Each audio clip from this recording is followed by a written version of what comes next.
ಚಿಂದಿ ಉಡಾಯಿಸೋ ಖಾರ ಬಣ್ಣ ರುಚಿಯನ್ನು ನೀಡುತ್ತದೆ. ಆಚಿ ಮೆಣಸಿನ ಪುಡಿ ಚಿಂದಿ ಉಡಾಯಿಸೋ ಖಾರ ಬಣ್ಣ ರುಚಿ.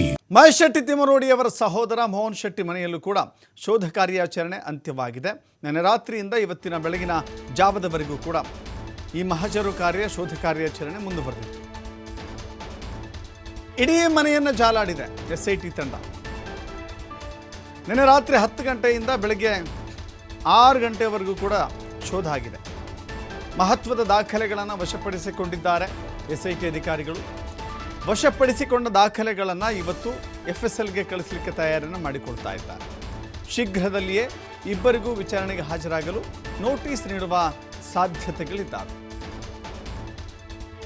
ವಿಚಾರಣೆಗೆ ಹಾಜರಾಗಿ ಪ್ರತಿಯೊಂದು ಅಂಶವನ್ನು ಕೂಡ ಅವರು ವಿವರಿಸಬೇಕಾಗತ್ತೆ. ಚಿನ್ನಯ್ಯನಿಗೂ ಮಹೇಶ್ ಶೆಟ್ಟಿ ತಿಮ್ಮರೋಡಿಗೂ ಎಲ್ಲಿಂದ ಯಾವಾಗ ಸಂಪರ್ಕ ಸಂಬಂಧ,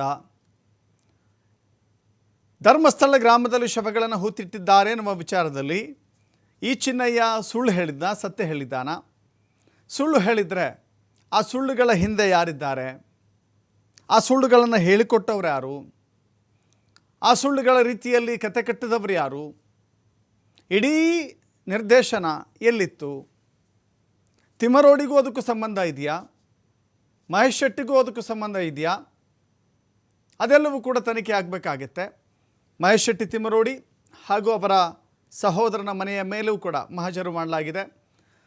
ಆತ ಉಳಿದುಕೊಂಡಿದ್ದು ಅನೇಕ ದಿನಗಳ ಕಾಲ ಉಳಿದುಕೊಂಡಿದ್ದ ತಿಮ್ಮರೋಡಿ ಮನೆಯಲ್ಲಿ.